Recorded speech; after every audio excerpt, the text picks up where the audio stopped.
7 hari, cuma 7 hari gue kuat. Kalau gue tahu akhirnya bakal kayak gitu, gila sih. Gue mending jadi pengangguran selamanya daripada jaga malam di pabrik, J. Gue Budi, umur kepala 4 lah. Latar belakang gue tentara, udah pensiun dini. Buat gue yang namanya kerja, ya kerja, nggak usah ribet. Yang penting halal, dapat duit, bisa buat makan. Gue bukan tipe orang yang penakut dan jelas gue nggak percayaan sama hal-hal mistis. Setan, hantu, buat gue itu cuma cerita buat nakut-nakutin anak kecil atau ya alasan orang malas kerja aja. Gue udah lihat yang lebih serem di dunia nyata, percuma ngurusin anda kelihatan. Jadi pas gue akhirnya dapat panggilan kerja jadi satpam jaga malam, gue senang-senang aja. Lumayan, kerja malam itu biasanya santai, gak banyak urusan, gak banyak orang, cocok buat gue yang emang lebih suka sendiri. Dapatlah gue tugas ini, jaga di pabrik tekstil J. Gila, gede banget tempatnya. Pabrik ini, kata supervisor gue pas briefing, udah tutup 5 tahun. 5 tahun bayangin, kosong melompong. Alasannya, dia bilang sih dulu banyak insiden kerja. Gue dengar kata insiden, pikiran gue langsung, paling mesin rusak atau ada yang korupsi terus bangkrut. Standar lah. Gue gak mikir macem-macem, paling juga mesin rusak atau ya ada yang kecelakaan kerja biasa. Biasa, itu pikir gue waktu itu. Bodoh banget gue. Pos jaganya lumayan, ada meja, kursi reot, dispenser, sama kopi sasetan, banyak. Radio butut AM FM juga masih nyala, walau suaranya kresek-kresek doang, tapi lumayan, ada temennya. Malam pertama, aman. Aman banget sumpah. Gue cuma patroli keliling, cek pagar, cek gembok gudang, abis itu ya balik ke pos, ngopi, dengerin radio, nyari siaran yang bener. Gak ada apa-apa, hening, cuma suara jangkrik sama ya gema langkah kaki gue sendiri di halaman yang luas itu. Malam kedua, sama. Persis, gak ada bedanya. Gue mulai mikir, gila, ini sih kerjaan impian, dibayar buat ngopi doang. Gue patroli lagi, santai. Gak ada perasaan aneh, gak ada bulu kuduk berdiri, semuanya normal. Gue bahkan sempat mikir, insiden apaan sih? Paling juga tikusnya segede kucing. Gue masih bisa ketawa waktu itu. Malam ketiga. Ini awalnya. Pas gue lagi patroli, mungkin jam 1 lewat. Gue patroli keliling gudang benang. Ini gudang paling gede, tapi paling pojok. Gelapnya parah. Lampu senter gue yang terang aja kayak keserep gitu sama gelapnya. Isinya ya gulungan-gulungan benang raksasa yang udah bulukan, ditutupin terpal yang udah sobek-sobek. Bau apek, bau debu, bau kayak kain basah. Pas gue lagi nyenterin tumpukan terpal, gue dengar suara. Tolong. Pelan banget. Kayak cewek bisik-bisik. Gue diem. Paus. Jantung gue jeduk. Bukan takut, kaget. Siapa di sana? Gue teriak. Suara gue sendiri mantul-mantul. Hei! Gue senterin ke sumber suara tadi. Kosong. Nggak ada siapa-siapa. Cuma tumpukan benang yang ya diem aja. Gue pikir, paling cuma gema atau kucing berantem. Gue nggak mau mikir panjang. Gue lanjut patroli, balik ke pos. Tapi suara itu, tolong, nempel di kepala gue. Sejak malam ketiga itu, bisikan tolong itu gak hilang. Gila ya, gue kira ya udah malam itu doang. Ternyata enggak, malah makin sering. Tiap gue lewat tengah malam pasti kedengeran, selalu. Dan anehnya, selalu dari arah gudang benang. Selalu dari pojokan gelap yang sama. Gue coba, pas gue patroli, gue kencengin volume radio di pos. Gue pikir biar nggak kedengeran. Tapi tetep aja tembus. Kayak suara itu bukan masuk lewat kuping tapi langsung tuh ke otak gue. Tolong. Pelan tapi jelas banget. Gue mulai ngerasa keganggu. Ini bukan cuma Gema. Gema nggak mungkin konsisten tiap malam di jam yang sama, di tempat yang sama. Gue masih coba positif.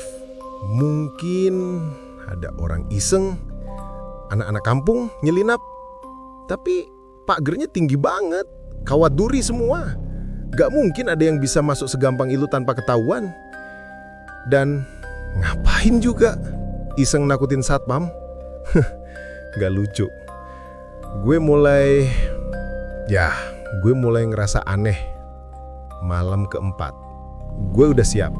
Gue sengaja nongkrongin area gudang benang. Gue gak patroli keliling kayak biasa. Jam 11:30 gue udah ngumpet. Gue sembunyi di balik tumpukan drum oli kosong, gak jauh dari gudang benang. Gelap, dingin, nyamuknya gila banyak banget. Tapi gue tahan. Gue mau tahu ini suara apaan. Gue tungguin. Jam 12 lewat. Jam 12:30 hening. Gak ada suara apa-apa. Gue udah mau nyerah. Gue pikir, mungkin dia tahu gue tungguin. Pas gue mau berdiri, tolong. Waduh, dekat banget. Kali ini kedengeran jelas banget dari dalam gudang. Gue sisir. Gue udah gak pakai sembunyi-sembunyi. Gue nyalain senter paling terang. Gue masuk ke gudang benang. Siapa di sana? Keluar! Gue gedor-gedor seng. Hei, jangan main-main ya. Bunyi klang dari seng yang gue gedor itu berisik banget. Tapi abis itu hening lagi. Gue sisir tiap sudut. Gue buka terpal-terpal bulukan itu. Gue tendang-tendang gulungan benang. Sumpah demi Tuhan gak ada siapa-siapa. Kosong. Melompong. Cuma debu yang berterbangan kena cahaya senter gue. Gue mulai bingung, marah, dan jujur ya, gue mulai merinding. Gue balik ke pos. Gue banting senter ke meja. Gue gak ngerti ini apa-apaan. Gue coba nyalain rokok. Tangan gue gemeteran dikit. Gue mulai ngerasa ada yang gak beres sama tempat ini. Gue lagi duduk di pos, ngeliatin halaman. Kopi gue udah dingin. Gue bahkan gak nyentuh. Gue cuma mikir, mencerna yang barusan terjadi. Apa gue salah dengar? Tapi jelas banget. Gue lagi ngelamun, ngeliatin gerbang depan. Tiba-tiba, di halaman, di bawah lampu gerbang yang redup banget, gue lihat orang berdiri. Jantung gue kayak mau copot. Sosok cewek. Dia pakai seragam pabrik yang kusam, warna biru pudar. Dan dia membelakangi gue. Dia cuma berdiri diem, gak gerak. Sebagai mantan tentara, insting pertama gue adalah ini penyusup. Gue langsung teriak, "Hei, siapa kamu? Jangan bergerak!" Gue buka pintu pos, gue siap lari, nyamperin dia. Pas gue teriak, "Hei!" dia nengok. Pelan banget. Terus hilang gitu aja. Lenyap. Bukan lari, bukan ngumpet. Hilang. Kayak lo matiin TV, puff, kosong. Gue diam di depan pintu pos. Lutut gue lemes. Sumpah, ini pertama kalinya gue lihat yang kayak gitu. Gue nggak tahu mesti ngapain. Gue nggak bisa mikir. Gue cuma bisa ngeliatin tempat kosong di mana cewek itu tadi berdiri. Gue takut. Gila, gue takut. Gue buru-buru masuk pos lagi. Gue kunci pintu. Padahal gue tahu kunci pintu gak ada gunanya kalau musuhnya bisa hilang gitu aja. Malam itu gue gak berani keluar pos lagi sampai subuh. Gue cuma duduk, ngeliatin halaman, berharap pagi cepet datang. Gue baru sadar sesuatu pas gue lagi berusaha nenangin diri. Suara minta tolong itu yang gue denger dari gudang benang, itu bukan cuma satu suara. Pas gue ingat-ingat lagi, kadang kedengeran kayak suara cewek. Kadang kayak suara cowok, berat. Kadang kayak suara orang tua, beda-beda. Dan semuanya kedengeran panik. Bukan sedih, bukan minta tolong biasa, tapi panik. Kayak ada kejadian darurat. Kayak mereka lagi dikejar sesuatu. Kesadaran ini bikin gue makin gak nyaman. Ini bukan cuma satu arwah penasaran. Ini banyak. Malam kelima, jujur gue udah pengen berhenti. Gue udah pengen gak masuk. Tapi ya, gue butuh pelit. Dan ada sisi tentara gue yang ya penasaran. Gue masih mikir, ini pasti ada penjelasan logisnya. Logis. Gue masih ngebawa-bawa logika ke tempat kayak gitu. Malam kelima, gue datang lebih awal. Gue cek semua. Gue bahkan gue bawa ya semacam pegangan lah dari kampung. Cuma buat jaga-jaga. Gue kira gangguannya bakal sama. Cuma suara sama ya cewek tadi. Gue kira gue udah siap. Gue salah.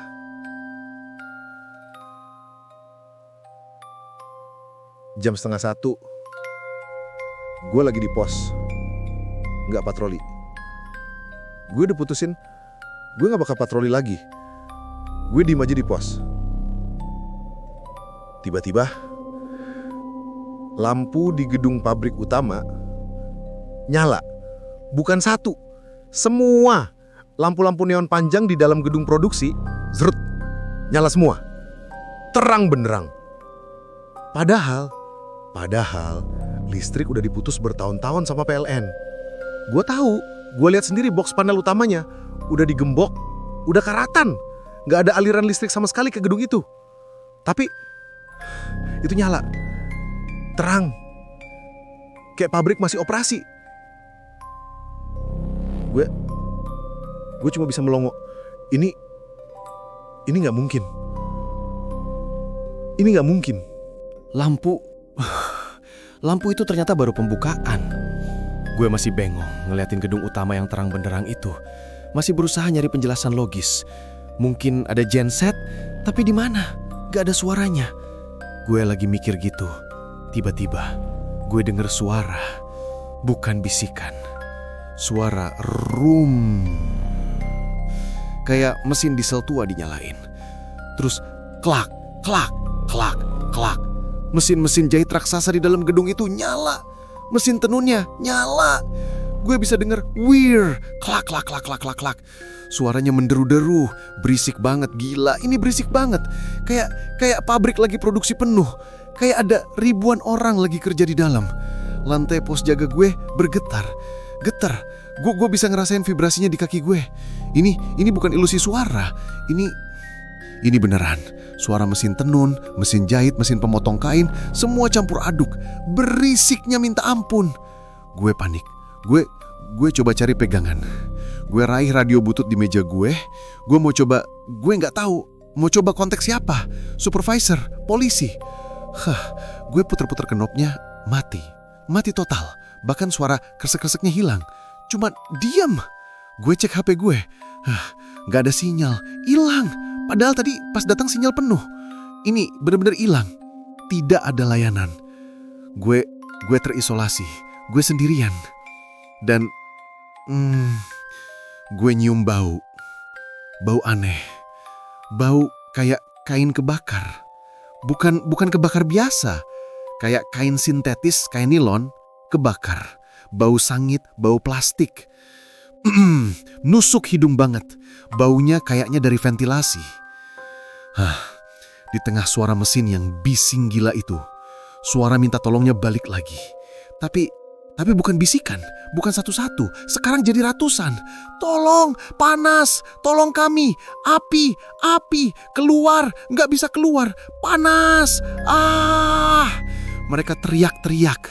Suaranya campur aduk sama suara mesin. Datang dari segala arah, dari luar, dari speaker intercom pabrik yang udah karatan, dari radio gue yang mati. Gue udah nggak tahan. Gue kunci pintu pos. Gue mundur ke pojokan pos jaga. Gue cuma bisa nutup kuping. Gue teriak, diam, pergi. Gedor. Jantung gue berhenti. Ada yang gedor-gedor kaca pos jaga. Keras banget. Brak. Gue gemeteran, gue beraniin diri, gue buka mata. Gue lihat ke kaca, nggak ada siapa-siapa, kosong. Halaman pabrik yang terang benderang itu kosong. Nggak ada satu orang pun di depan pos jaga gue. Tapi suara gedorannya masih ada. Brak. Tepat di depan muka gue. Seolah-olah ada orang gak kelihatan lagi ngamuk gedor-gedor kaca pos gue. Gue bisa lihat kacanya. Geter. Gue jatuh. Gue duduk di lantai. Gue nyerah. Gue cuma bisa nangis. Gue seorang mantan tentara nangis di pojokan pos satpam.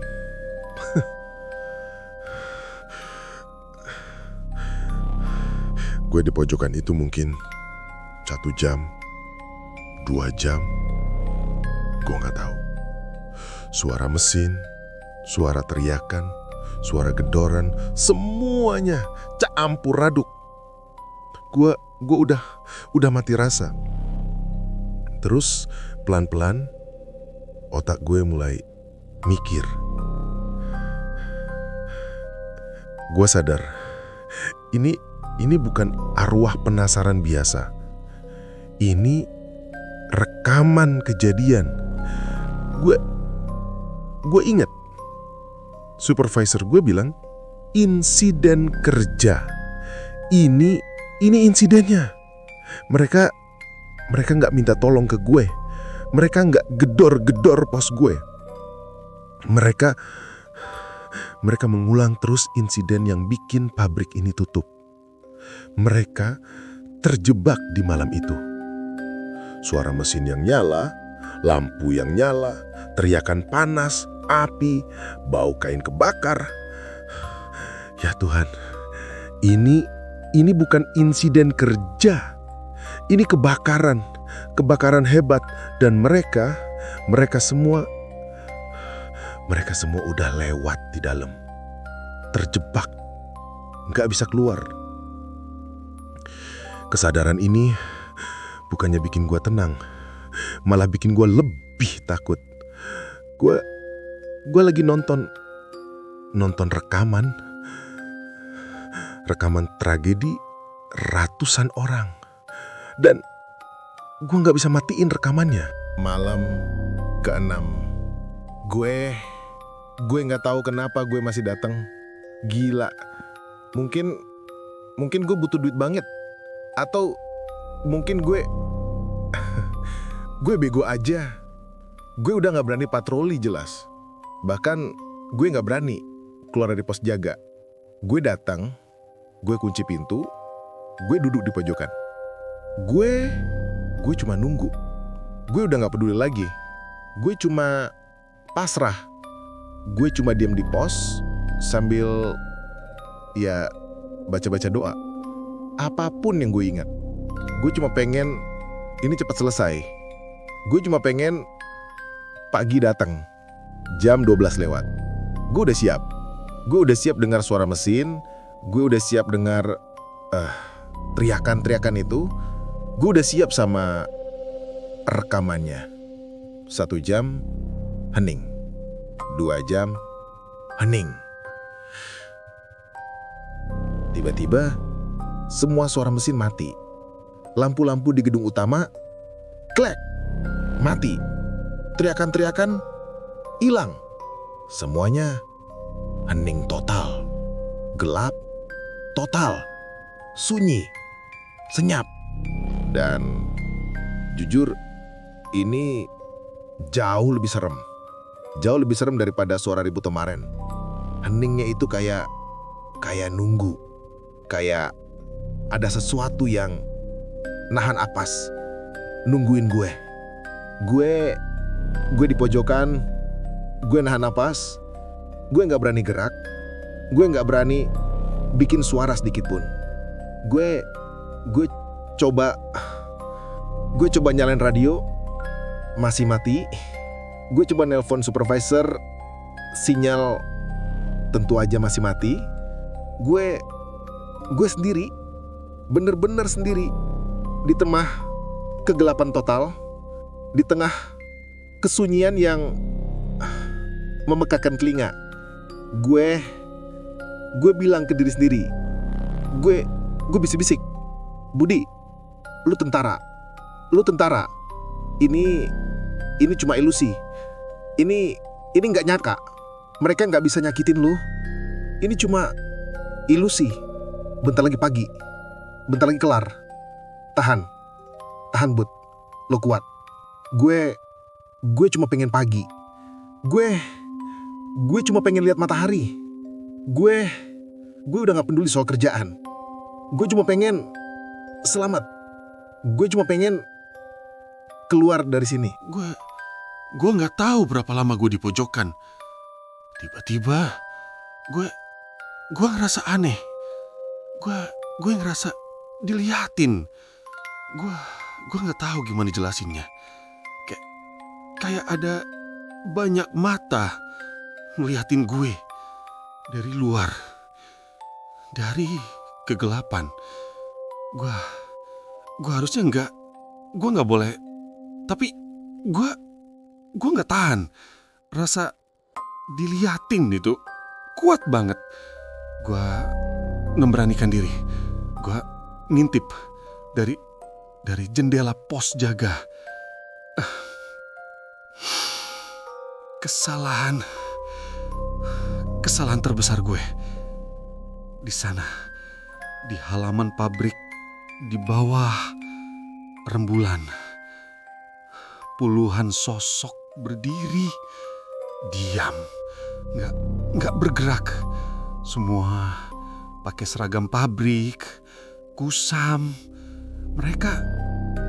Mereka nontonin gue di pos. Mereka ngelingkerin pos jaga gue. Nggak ada suara, nggak ada gerakan, cuma berdiri, ngeliatin gue. Gue kaku, gue nggak bisa napas. Gue mau teriak, tapi suara gue hilang. Barisan paling depan ada satu sosok cewek, kayaknya cewek yang sama yang gue lihat di malam keempat. Dia ngeliatin gue lurus nembus kaca. Terus dia angkat tangan pelan banget dan dia nunjuk lurus ke gue.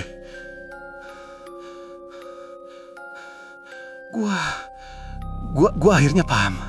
Gue akhirnya ngerti kenapa satpam sebelumnya cuma kuat seminggu. Mereka nggak diganggu sama rekaman itu.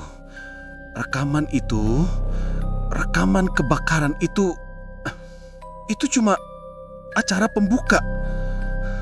Setelah rekamannya selesai, mereka keluar. Mereka sadar ada tamu. Mereka nggak mengulang kejadian. Mereka ditonton. Bukan gue yang ditonton. Gue dijadiin hiburan. dijadiin tontonan sama penghuni pabrik yang kesepian. Rekaman itu cuma trailer dan gua adalah film utamanya.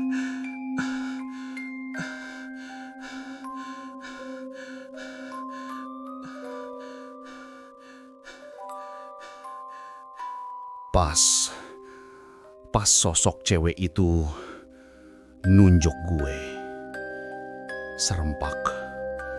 Serempak.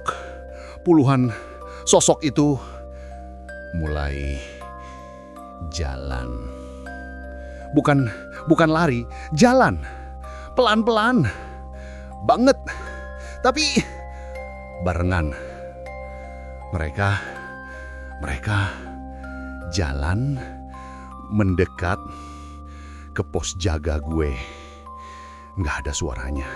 Sumpah, nggak ada suara langkah kaki. Nggak ada suara apa-apa. Cuma pemandangan puluhan sosok itu jalan pelan-pelan mau nyamperin gue. Gue nggak nunggu subuh. Gue nggak peduli. Gue lempar kunci. Gue nggak mikir apa-apa lagi. Kopi gue yang masih penuh, gue tinggalin. Tas gue tinggalin. Gue nggak lari ke gerbang depan. Mereka di sana semua. Gue tendang pintu belakang pos jaga. Gue lari ke pagar belakang. Pagar kawat duri yang tinggi itu. Gue gak peduli. Gue lompat pagar belakang. Tangan gue sobek kena kawat. Baju gue nyangkut, sobek. Gue jatuh. Kaki gue keseleo. Gue gak peduli. Gue bangun. Gue lari 5 kilometer. Gue lari ke jalan raya.